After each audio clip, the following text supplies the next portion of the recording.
I've approached those old stories as if I don't understand them, instead of dispensing with them as if they were stupid superstitions. Trying to interpret them in their historical context as well, and trying to get to the underlying meaning. And some of those stories they're so amazing. Like the story of Cain and Abel is like one paragraph long, and it is an absolutely mind-blowing story. It basically says that the first two human beings, because Adam and Eve were made by God, so the first two genuine human beings split. One was successful and the other wasn't. The one who wasn't successful, his sacrifices God wasn't appreciating his sacrifices. That's easy to understand. Lots of people make sacrifices that don't seem to work. That makes them angry and resentful.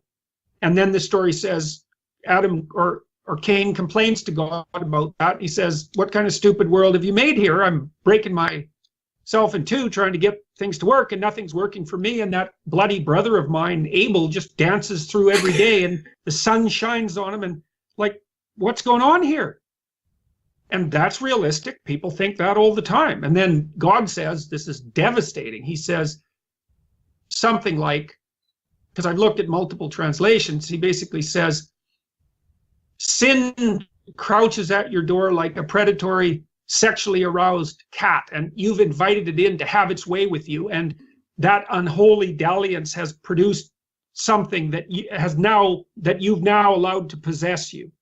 It's like, it's a vicious, devastating criticism, because God basically says, before you worry about the structure of being, you should clean up your own act, buddy. And maybe the reason that things aren't going for you so well is because you're playing a second-rate game.